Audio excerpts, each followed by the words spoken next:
What it do? It's your boy O2, and you know I'm back at it, doing the most as usual, guys. We got another mental health episode. I feel like I've been slacking on that. I am a gamer. I am a author. You can check my thriller fiction novels down in the description if you're watching on a mobile device.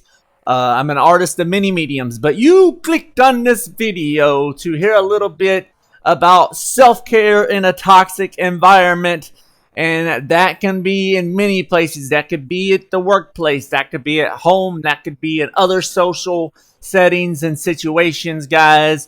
So I always spit a few. There's not so many statistics this episode, but because I want to focus on the self-care part of it and what people go through, some of the sayings you'll hear, and just the different types of toxicity that's out there and how maybe we can change it. I don't know. We will deep dive in now, guys. I'm sure you want to hear about this. You've clicked on it. I'm going to shoot out some stats real quick.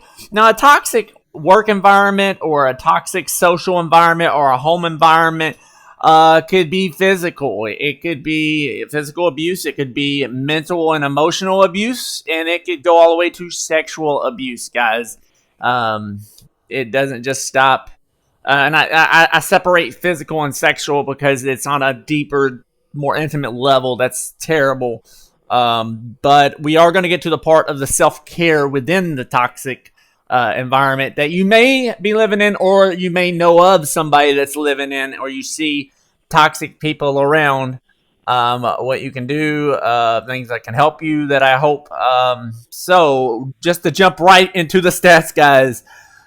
So at the workplace, and this is for the United States, this was according to the American Psychiatric surveys, and this includes violence, harassment, abuse of you. I didn't go too deep, but 15 to 20% of U.S. workers, and this goes across the board, across careers, 15 to 20% of U.S. workers have experienced some sort of toxic environment at the workplace. That's, if you go on the higher end of the spectrum, nearly 1 in 5 people experience toxicity in their workplace.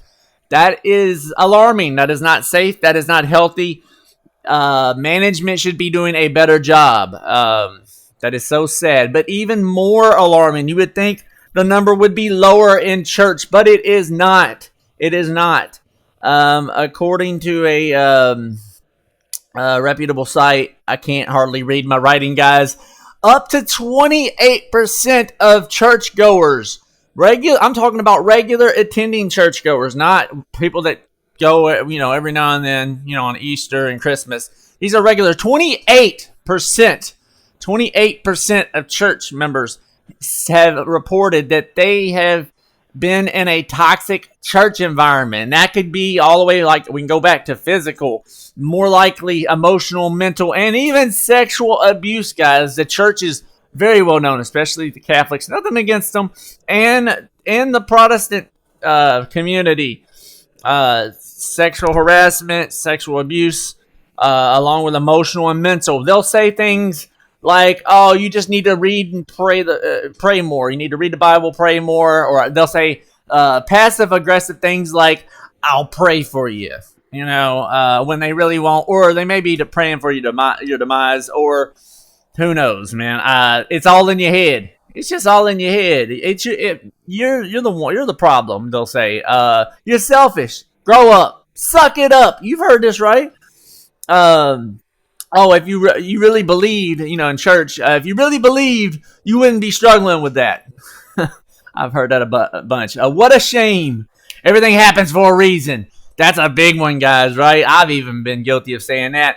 God will never put more on you than you can bear. And that's actually biblical in scripture. But it's a lie. It's a lie, guys. There are people that commit suicide daily. So God does put more on people than they can bear. Statistics, reality shows it. I'm not going against any kind of religion. I am not. But I am going against the abusers, the people that create these toxic environments and revel in it. They'll say your mental illness is caused by your own sins or your lack of faith. Uh, yeah, so these are some of the things. This is very culty. This happens even in the workplace, man. Like, oh, you're the problem. You're the problem. When all along a group of people or one specific person is the problem. Um, so, another thing that was alarming in the workplace in October of this year, 2025, the number of toxic work environments, the percentage went up to 80%. It said this website said that it was the steepest increase we had seen in a long time, and it's probably due to politics, religion, differences in opinion, guys. That is crazy, going from 20% to 80% in just 1 month. 1 month, guys. That is unbelievable. And a lot of times the toxic people either don't see themselves as toxic, or they do and they like to bring other people down to their level. Let's not allow that, guys. Let's not allow that. To all the toxic people out there, man, you got to take accountability for your actions and change, because you're not helping anybody. You think you are, but you're not.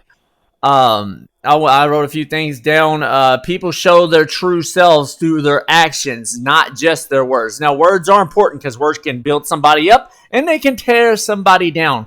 But people really show their true actions by their true self by their actions, how they portray themselves behind closed doors, not out in front of the public eye, behind closed doors, behind phone calls, in personal situations. A lot of people also hold resentments against you, the unforgiveness, and this happens a lot in the church community, even in the workplace, man. You do somebody wrong, they're going to hold something against you. People talk about forgiveness, and they do not practice it. That's a very big problem. But we are talking about self-care in these toxic environments that we are experiencing, whether you experience it, your mom, somebody you know, somebody important in your life, your husband, your wife, your kids, somebody that's going through this. It's terrible. It's unsettling. It shouldn't happen, but it does, because there's a group of people, even some of the good people, that get, I don't know, too far gone, kind of. The ego is the size of a planet, so to speak.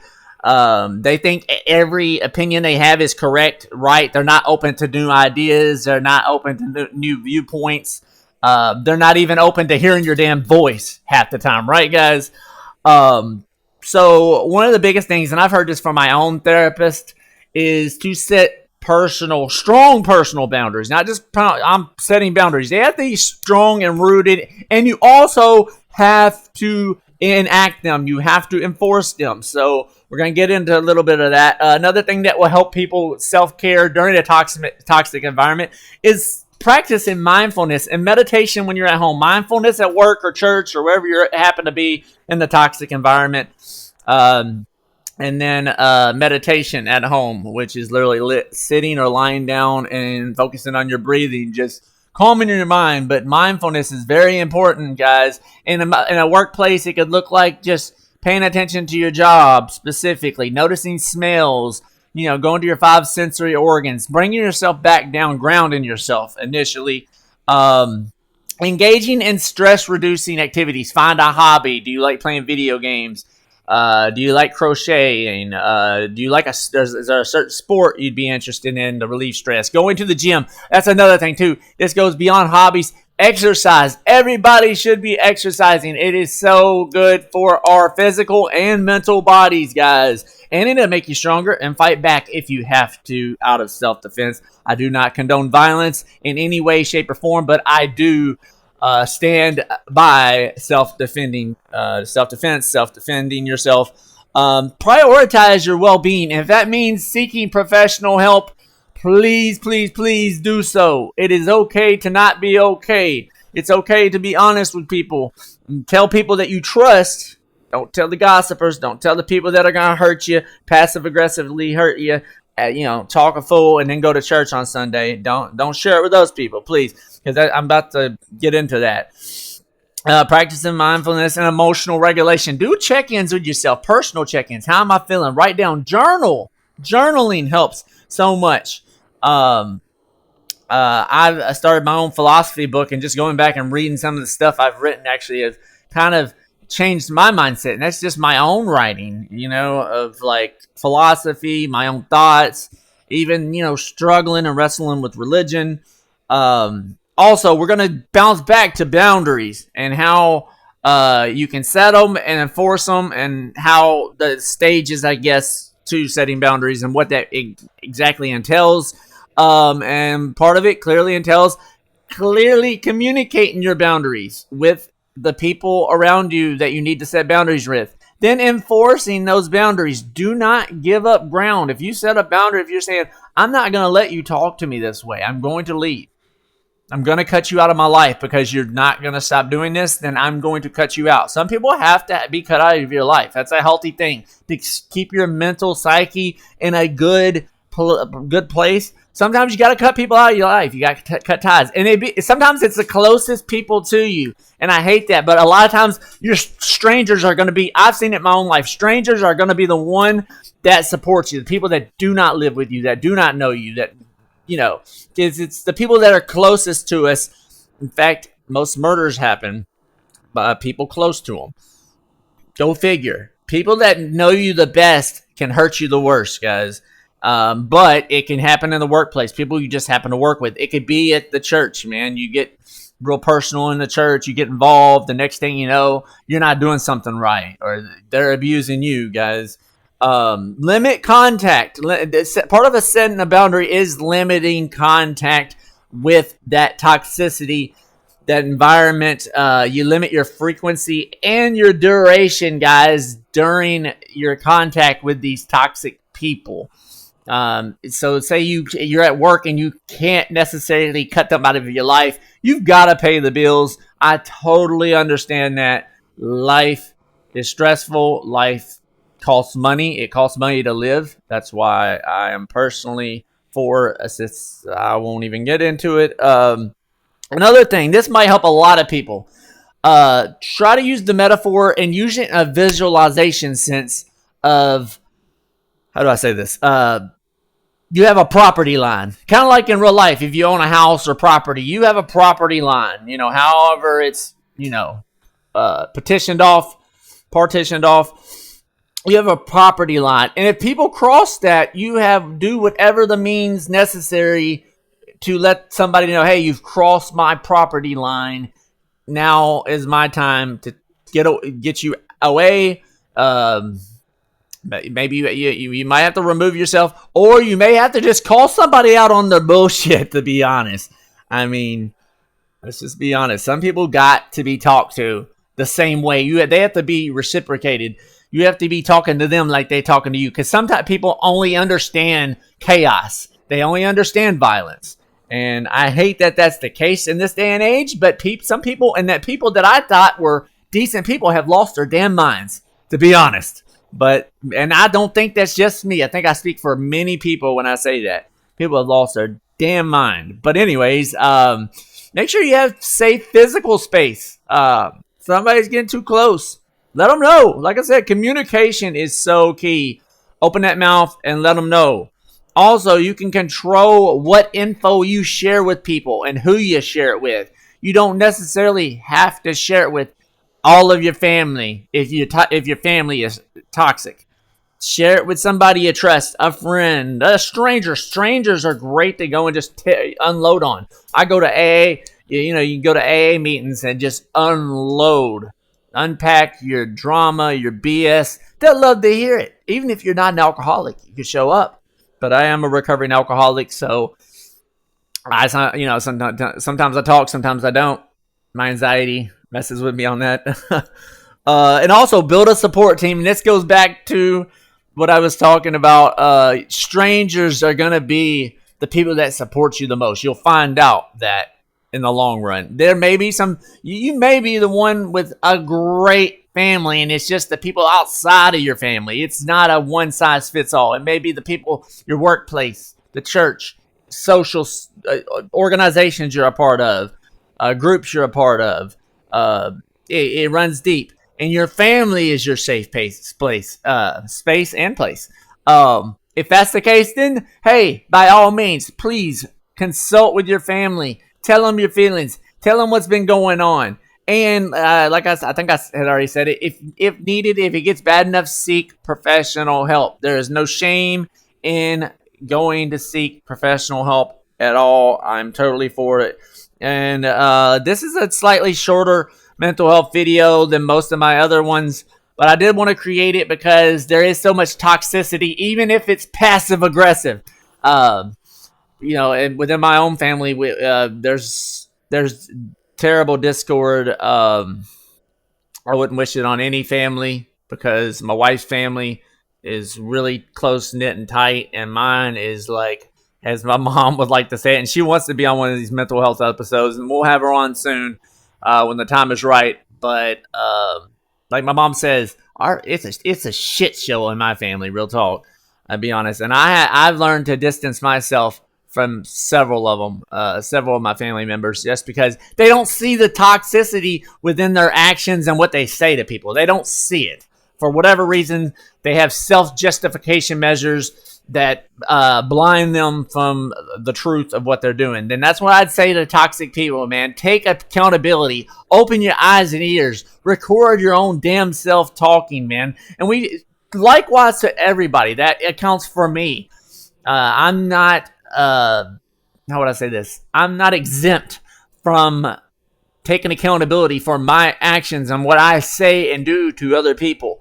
I have to be aware of other people and what they may or may not be going through. I don't know. Everybody has a different life experience, guys, and we should take that into account before we say or do something that could be harmful. You could even be coming with it with good intentions and it come out terribly. So let's consider one another, guys. Self-care, man, is important. That doesn't mean feed the ego.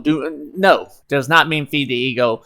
But it does mean taking care of yourself so that you can help others blossom, flourish, grow, and we can support one another to become a more unified community across the nation and ultimately across the globe, across the world, man. We need a better world.